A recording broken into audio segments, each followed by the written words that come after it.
Olá, tudo bem? Meu nome é Almir. Eu sou do grupo de palestrantes do JJ Rodrigues. Hoje nós vamos falar sobre o Evangelho no Lar.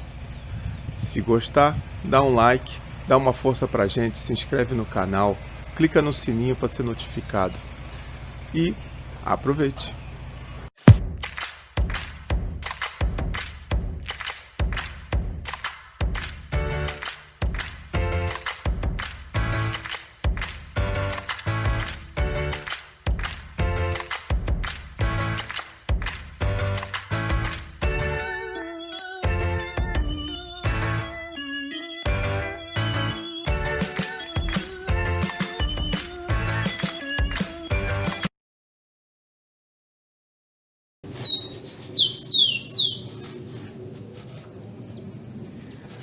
Olá, eu fiz esse artesanato aqui porque eu gosto de pássaros.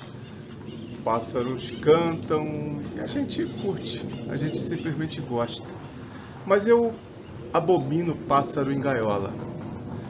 Então, eu fiz isso aqui para atrair os pássaros e eles cantam e isso me dá prazer. Isso se chama harmonia. A gente quer nos harmonizarmos. Nós buscamos o tempo todo essa harmonia, aqui no caso, a harmonia com a natureza. Mas a harmonia, ela é necessária em nossa vida em muitos aspectos, não só no convívio com a natureza. A harmonia é necessária principalmente em família. Uma família harmonizada é uma família que se dá bem, que discute os seus assuntos, que não foge deles, que resolve os seus problemas e cumpre o objetivo. O objetivo que é passar por essa vida aprendendo um com o outro, resgatando seus problemas do passado e muito mais. A doutrina espírita, ela defende que a família ela precisa de instrumentos para que essa harmonia seja instalada e perdure. A harmonia no lar ela precisa ser perene. E o evangelho no lar ele vem para trazer essa harmonia. Vamos falar um pouquinho sobre o evangelho no lar. O evangelho no lar não é uma exclusividade do espiritismo. Ele acontece em outras culturas, em outras tradições religiosas, certo?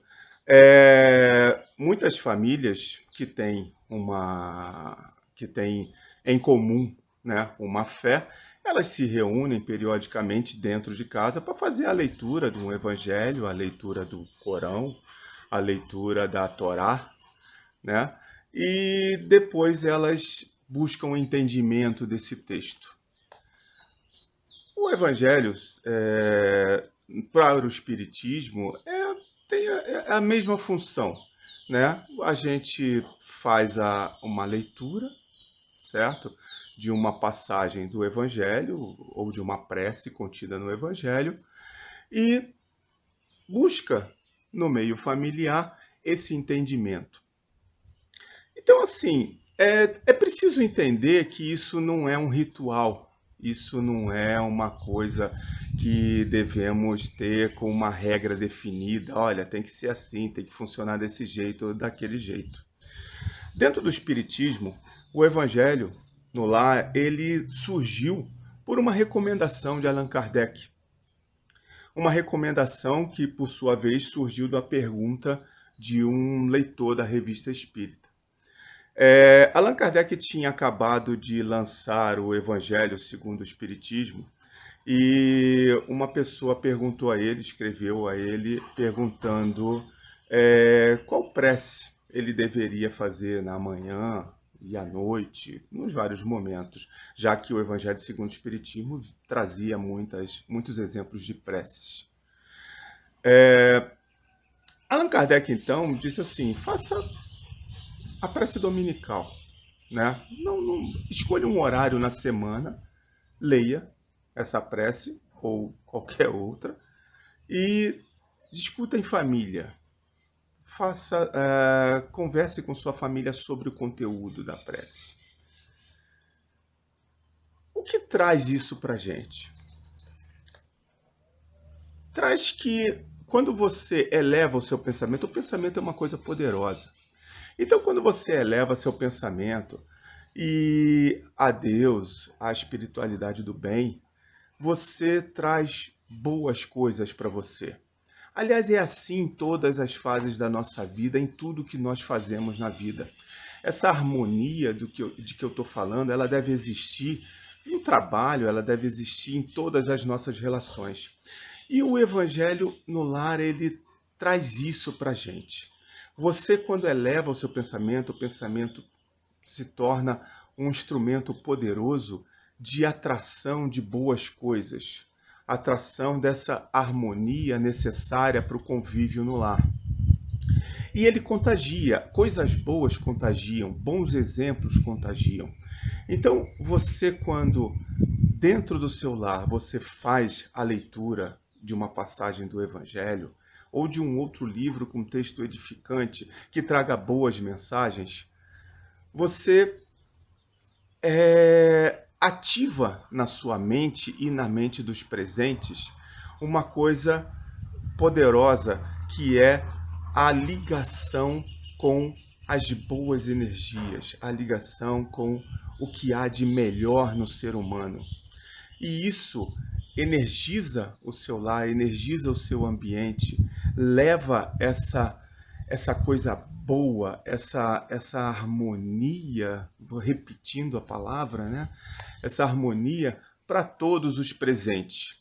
E muitas vezes é tão poderosa essa harmonia, é tão poderosa essa energia, é tão poderosa essa simbiose, vamos dizer assim, mal usando a palavra, né?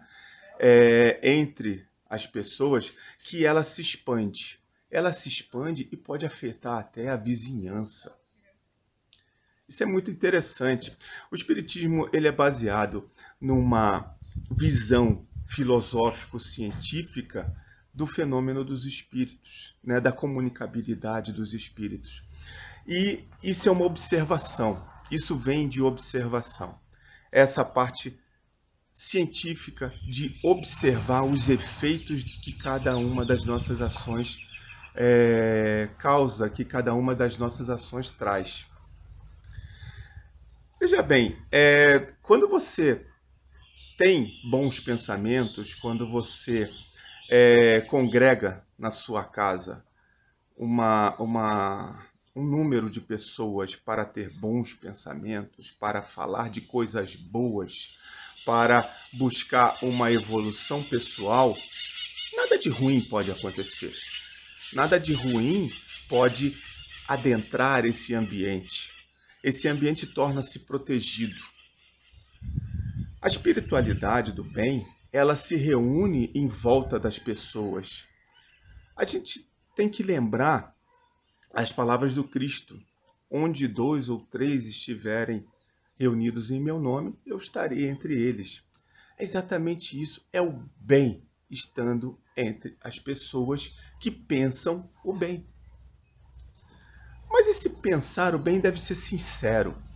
Nós devemos buscar esse pensamento numa intenção de melhora pessoal.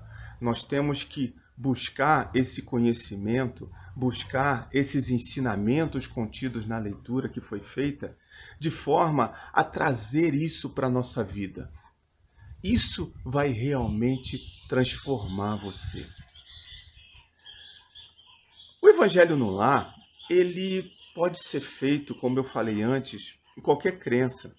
Mas imagina, digamos que seja uma família de ateus, uma família de pessoas que não tenham nenhuma crença religiosa ou até mesmo não acreditam em Deus.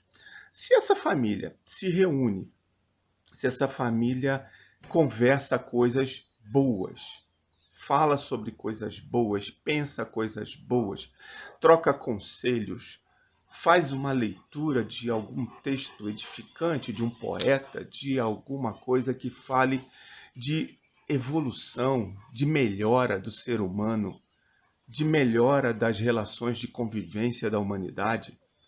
Você acredita que essa família poderá está protegida pela espiritualidade do bem? Você acredita que Jesus pode estar no meio dessa família, auxiliando com a sua bondade infinita para que essa família progrida? É claro que sim, porque elas estão pensando no bem. No bem não só delas, mas no bem de todos, no bem da coletividade.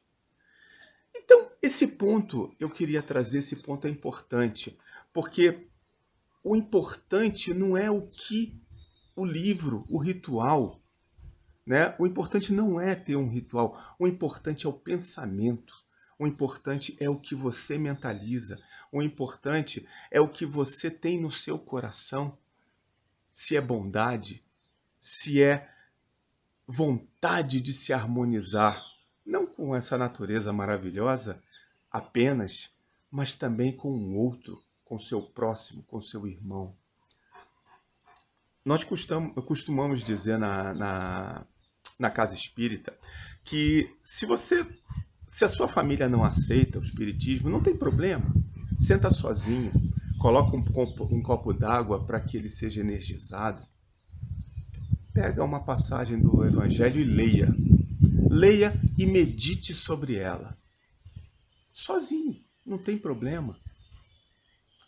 A sua família pode ter até um estranhamento qualquer.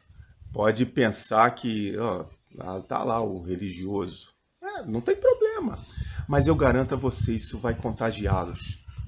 Mas nós não temos que pensar em contagiar no sentido do proselitismo, no sentido de converter ninguém. Não é essa a ideia. A ideia é contagiá-los com o bem, com a boa energia, com o bom pensamento. É contagiá-lo com aquela coisa boa de aconchego, aquela energização maravilhosa que o nosso lar vai ser mergulhado, e com isso aquela harmonia vai acontecendo. Isso é uma coisa que nós temos que acreditar. Nós precisamos acreditar, mas faça o evangelho não nessa intenção de eu vou fazer o evangelho hoje porque a minha família está brigando. Não. Faça constantemente, regularmente. Não se preocupe com o resto. Concentre-se na leitura, concentre-se, medite sobre ela. Concentre-se naquilo. Senta, leia, medita sobre esse assunto. Agradeça a Deus pela oportunidade. Feche o livro, beba água e descansa. Faça isso regularmente. Escolha um horário na semana, um dia na semana e um horário, porque a espiritualidade ela vai estar lá presente. Você vai criar uma rotina. Então, por exemplo, aqui em casa nós fazemos às quartas-feiras, às 8h30 da noite. Religiosamente. Quarta-feira, 8h30 da noite. Você pode fazer na sexta, na segunda, na terça, no sábado, no domingo, em qualquer horário. Não tem importância. O importante é que você faça isso regularmente. Com essa continuidade, com essa sua insistência, você vai melhorando pessoalmente e você vai contagiando os outros membros da família. Mas se a sua família de pronto quiser participar, maravilhoso. O Evangelho no Lar é isso. Não é um ritual, não é um preceito, não é um culto. É simplesmente elevar o pensamento a coisas boas. Elevar o pensamento ao que realmente importa nessa vida, que é o amor ao próximo. A filosofia cristã defende que não há vida que vale a pena se não for dedicada ao próximo. Então, faça isso. Dedique um pouquinho do seu tempo à sua família. Tudo passa, mas você é para sempre.